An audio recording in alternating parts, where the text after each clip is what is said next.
खुलेआम कहता हूँ, मैं खुलेआम कहता हूँ उसका विरोध करूंगा। और अगर लगता है उनको कि सिक्सर की अगर 6 गोली उतार देने का, तो मैं कहता हूँ मैं माँ का दूध पिए हुआ हूँ और वो 6 का 6 गोली उतार दे। सोमवार को सुबह सुबह तेजस्वी यादव आनन फानन में पटना से करीब 150 किलोमीटर दूर जाले पहुंच गए। मामला था पत्रकार की पिटाई का और पीटने वाले का नाम था बिहार सरकार के मंत्री जीवेश मिश्रा। तो तेजस्वी यादव कैसे पीछे रहते। खैर, थाना पहुंचकर आरजेडी नेता ने मामला दर्ज करवाया और मीडिया को संबोधित किया। कल जो घटना हुई, आप सब पत्रकार हैं, 2005 से पहले ऐसा होता था कि किसी पत्रकार को जो है पकड़ करके माँ बहन की गालियां दे करके पीटने का काम, वो भी मंत्री स्वयं खुद अपने हाथों से पीट रहे हैं। प्रधानमंत्री जी आते हैं, बोलते हैं कि हमको गाली मिला, लेकिन ये अति पिछड़ा समाज से आते हैं, पत्रकार हैं, नौजवान हैं, और मोदी जी के मंत्री ने खुद से माँ बहन की गाली ही नहीं दी बल्कि पकड़ के पीटा। तो इनकी माँ नहीं है, बहन नहीं है, इनका सम्मान नहीं है। इनका जुल्म क्या था हम जानना चाहते हैं।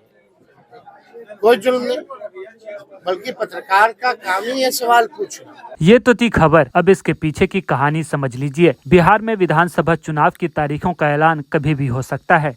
इस बीच इंडिया गठबंधन में सीटों के बंटवारे को लेकर खींचातानी जारी है। इंडिया गठबंधन की मुख्य पार्टियां लेफ्ट, आरजेडी, वीआईपी और कांग्रेस अपने अपने हिस्से में पहले से अधिक सीटें चाहती हैं। कम से कम उसके आसपास की सीटों पर चुनाव लड़ना चाहती हैं। कांग्रेस ने साफ कर दिया है कि वह अपनी मनपसंद की 70 सीटों पर चुनाव लड़ेगी। वहीं मुकेश सहनी की पार्टी वीआईपी भी गठबंधन में 50 सीटें मांग रही है। बची लेफ्ट, जिसे लोकसभा में अच्छा प्रदर्शन के हिसाब से पिछली बार की 30 सीटों से अधिक सीटों पर चुनाव लड़ना है। ऐसे में आरजेडी के लिए प्रदेश की 243 सीटों में से 93 सीटें ही बचती है, जबकि आरजेडी ने पिछला चुनाव 144 सीटों पर लड़ा था। उधर न तो मुकेश सहनी के तेवर कम हो रहे हैं और कांग्रेस अपनी मनपसंद की 70 सीटों पर चुनाव लड़ने के लिए अड़ी हुई है, सो अलग। अब असली मसला यही है कि कांग्रेस को अपनी मनपसंद की 70 सीटें चाहिए, जिसे मानने के लिए आरजेडी रेडी नहीं है। उसमें से एक सीट जाले शामिल है, जहां तेजस्वी यादव सोमवार को सुबह सुबह पहुंचे थे। दरअसल आरजेडी की नजर जाले सीट पर है। हालांकि यह सीट पिछली बार कांग्रेस के खाते में थी। कांग्रेस यह सीट जीत तो नहीं पाई, लेकिन दूसरे नंबर पर जरूर थी। लेकिन अब आरजेडी यह सीट अपने लिए मांग रही है।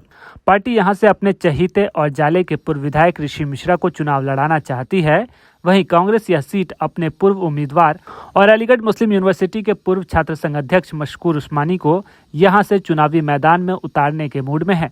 उधर सीएम फेस चुनाव के बाद तय किया जाएगा, ऐसा बयान देकर कांग्रेस प्रभारी कृष्णा अल्लावरू ने आरजेडी की नींद उड़ा दी है। ऐसे में अब देखना दिलचस्प होगा कि कांग्रेस और आरजेडी के बीच सीटों के बंटवारे का मामला कहां तक पहुंचता है।